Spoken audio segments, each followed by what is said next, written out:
Hello everyone. Today we have some kicking and dribbling activities for you to improve on your soccer skills and to get you moving. Now a couple of these you can probably get away with doing on your own, but there's a few that you'll need to involve some friends and family members to get started. So go ahead and find some open grass space and let's get started. It is a game called Closest to Pin. So what we did is we set up large cones out on the field, but you don't have to necessarily use cones. You can use anything. You can use sweaters, jackets, anything that's visible, or you can even use things as far as light poles and trees for your landmarks.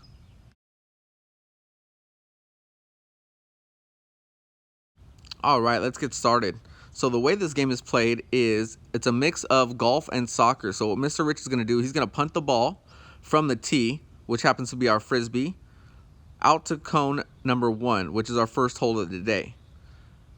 Now, the goal is to try to kick it in the least amount of tries as possible.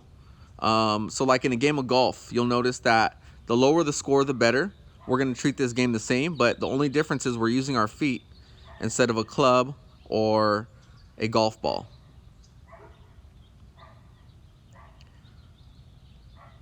So I went ahead and took my try.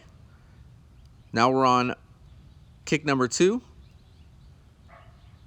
Mr. Rich gets his try from wherever it happened to be wherever it happened to land, that's where you're going to go ahead and continue from, okay? We're still only using our feet. Ooh, that was fairly close, but not close enough. I'm on my 3rd try now. Not quite. Mr. Rich is going to go ahead and give his 3rd try, and he just barely got it. We'll count it. We'll continue on for all the following holes. So now we're going to number 2, 3, 4, 5, and so on. However many you want to put out. And then we just continue the game and keep score with the person that you happen to be playing with as well throughout the game. So we're just going to continue and finish up with this hole here and move on to the rest of the game. Nicely done, Mr. Rich. This next game we're going to look to teach you is called single cone soccer. So as you can see, we set up an alleyway with the bubble cones. You can use any items or objects. They don't have to be bubble cones to set up the alley. Make sure it's nice and wide so that you have plenty of space. And then what we also did, we set up a small cone on each side for us to knock down. Now, if you don't happen to have any cones, then that's totally fine. You can find something that acts as a cone, and you can go ahead and try to knock it down with this game. So the object is for myself and Mr. Rich to continue going back and forth, and we're playing one-on-one using our footwork and our dribbling skills. And we're trying to knock the cone down on the other end, on our opponent's side. So I had a shot, Mr. Rich had a shot. This is the next one, and he got it. Now this one here is called Pass the Gate. This one's to help with your accuracy as far as passing. What we're looking to do is we set these 2 cones up, the large ones, and we're just kicking through the cone, trying not to go on the outside of it. So you want to go in between. We have them kind of wide right now, and then as we go along, it's going to shrink a little more and more. So the distance is up to you. You don't have to be so far away. You can be closer, and then you can also set up your objects a little wider. Okay, so myself and Mr. Richard did pretty good with that size of width. So we're going to shorten it up a little bit. And I think we might even push our distance back a little bit just to make it more challenging. So as you get better, you can take a couple steps back.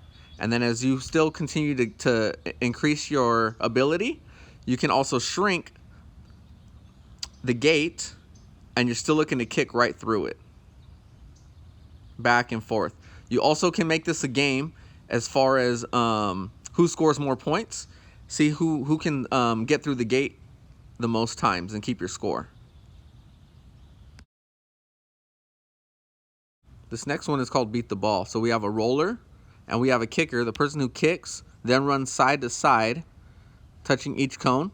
The person who rolled the ball is going to retrieve it using your feet only, and you're going to place it in the hula hoop for the runner to stop. You continue accumulating points back and forth. You can play as many rounds as you want. And just know that the ball has to be stopped inside of the hula hoop for the runner to stop. So if it happens to roll out, then the runner keeps going, like it does there, until the ball is completely in the hoop. then the round ends. And lastly, we have a game for you called Four Corner Soccer. Here is the setup. You'll need something round or some hula hoops. We placed a couple dome cones for our starting point, and then the soccer ball start in the middle.